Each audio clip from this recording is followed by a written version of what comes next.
Hey folks, Jimmy here, aka Palette of the Dead. Welcome back to the channel and welcome to another Getting Started with 40k video.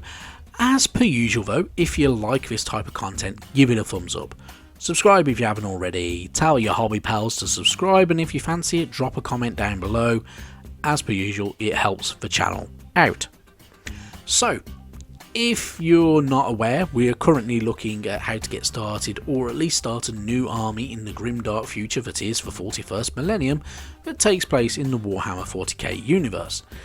Now, the way we do this video series is I am telling you guys what I personally would spend with a theoretical £200 if I were to start a new army, and we're only looking at factions that have combat patrol boxes. So, the way this works though is we pull prices from Warhammer.com and a third party retailer. In this series of videos we're using Wayland Games as our third party retailer of choice. However, there are many other great retailers out there, whether you want to go with Element Games, Goblin Gaming, Leodius Gaming or anybody like that. Have a good shop around because you can get some bargains. Some of them do some really good loyalty schemes, so it's worth shopping around and seeing who takes your fancy, in all honesty. Now, the other way we do this is we also have a rough points total at the end when we total each army up. However, it is only rough because some of the units are listed slightly differently on the 40k app, and yeah, it just is what it is. And certain weapons can add extra boosts, and you can add extra points if you take certain abilities for, say, like your psychers and such like. So yeah, it is what it is. We will crack on with it and persevere is probably the best way to put things. So, if you've already been watching this series, or if you haven't, we've already had 2 videos of it. So we've already had a look at the Ultramarines, Black Templars, Tau and the Space Wolves. But it's all been a bit Space Marine heavy so far. So I think we need to look at a bit more of the Xenos races. And in doing so, in all honesty, we're going to take a look at one of my favourite ones, the Leagues of Votann, the newest of the 40k armies, the Space Dwarves, who I already have a good few of these, so I have already put my money where my mouth is on some of this. So yeah, why not? But you know, I suppose we'd better buckle up and get cracking with it, shouldn't we? Now, as anybody should always do with buying a new army, get yourself a combat patrol box. This combat patrol box for the good old Leagues of Votann contains Utar the Destined, or if you want him to, he can be made into a regular Carl.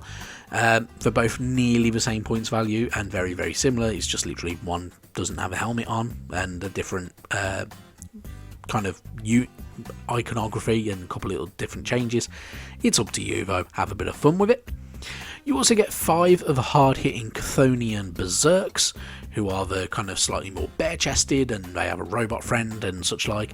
They're pretty cool. I do like these guys. These are one of the only units that I do not have for the Leagues of Votann. Then we get 3 of the Biker Boys, also known as Hernkin Pioneers. These guys are pretty cool. I do genuinely like these units. They look a bit unique, they're fast attack, and yeah, they're just something slightly different, aren't they? They have a uniqueness about them, which is always really nice. And then finally in this box we get 10 of the standard Hearthkin Warriors. So these have an array of build options, so different weapons, helmets or no helmet, entirely up to you. Have a bit of fun with them, but genuinely a nice bit of the army. They look really, really good, and they're a bit fun as well. And then, in all honesty, I would, and in fact I actually have, take Grimnir. So, Grimnir is a powerful and cunning psyker. He has 2 little robot friends as well. He looks pretty cool, and he has build options as well, so you can have him with the hood up or without the hood. Personally, I went with the hood up because I think it looks a lot better. But a really, really nice unit, very nice to paint. I really did enjoy painting him, and a pretty cool unit at the same time. So I would definitely take this guy as well. And then you're gonna want a few more bits to do with your kind of your regular foot soldiers. So I'll take a box of the Einir Half Guard. They can be equipped for both melee and range. They're a bit hardier and a bit heavier built than the Hearthkin warriors, so they're pretty cool. You just get less of them, so you only get like 5 in a box, but really nice. I still haven't painted mine from the original army box, but really good units, and yeah, pretty cool, so why not. And then lastly, and again, I would take a vehicle, and the vehicle I'll take is a Sagittarius. Now this is a transport vehicle, so you don't really have a lot of options, and it's a little bit weaker than say like Land Fortress.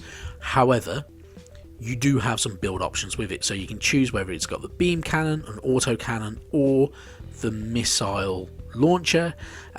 Gives you options. You can, if you wanted to, try to make it so they're swappable, so you can change them in different games and have a bit of fun with it. But yeah, it's pretty cool. I really enjoy building and painting mine. I still haven't put the decals on it, in all honesty, but it's a really nice unit. Genuinely one of the coolest units out there. I want to get the Land Fortress because I think that'll be just as good fun to paint and build. But yeah, really good stuff. Genuinely, the Leagues of Votann are one of the coolest looking armies in my personal opinion. I think they look really good. They have some really nice sculpts, and yeah, there's just something about them I really like. But yeah, happy days, so why not? Right, if you were going to pick up this little small army list, it's going to cost you £200 from GW, about £160 from Wayland Games, and it's an army for 730 points, so it's a decent start, and definitely a start in the right direction. So if you were going to add more to this as well, you have other good old units that you can add, like the Einir Champion and such like, so you do have some extra options, and that Land Fortress is pretty damn cool if you do want to pick up another vehicle, but it's entirely up to you. But really good stuff there. And then, in all honesty, we're going to go down the route of chaos, and yeah, I'm going to start with the corn worshipping world eaters, because why not? So the combat patrol box for these guys is fairly chunky, giving us 31 minis to build, paint and play with. Firstly, we get a World Eater's Lord on Juggernaut, try saying that 10 times faster when you're drunk, which has some alternative build options. Then we get 10 of the Jackals, which are your bare-chested fellas there that, you know, look like they're absolutely off a rocker. Then you get 20 of the lovely Corn Berserkers, which is a pretty good amount of minis to get yourself going with. In all honesty, this is a nice box. Then genuinely, if you want to have a good amount of minis to get going with, that box is pretty damn cool. However, its availability is pretty damn poor, so it's going to be a bit hit and miss whether you can get hold of this. Chances are they might be releasing a new one, who knows. Now, I then would take in an extra HQ unit in the shape of Khan the Betrayer, who has a lovely big axe that was once wielded by Angron, who is now the Demon Primarch of Khorne. So you have that option, because why not? He looks pretty cool, so have a bit of fun. And plus, if you did want to pick up Angron later on, that's also a very cool unit. You know, a demon kind of bloodthirster of Khorne style looking demon. Really good stuff. So after all that, obviously we need to add some more warriors to the gang, so I would take the mutated exalted 8-bound, in all honesty. They're pretty cool, they're mutated, they're weird, they have some unique abilities, so it's definitely worth having a crack with them guys. But then lastly, I would add some of the good old Chaos Terminator squads. These are generic Chaos Terminators, so you can add them to any of the other Chaos factions if you wish to.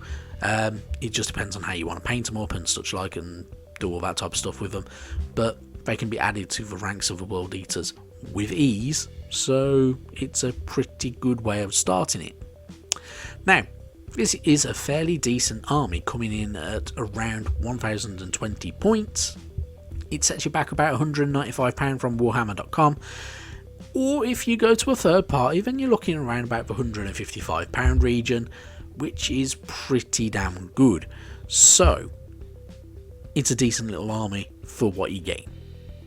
Now, that is it, in all honesty, for this video. That's another 2 factions in the bag, so we are now 6 down.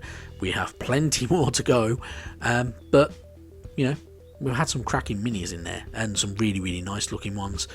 But with that said, thank you very much for watching, and yeah, we'll see you next time. Bye bye now.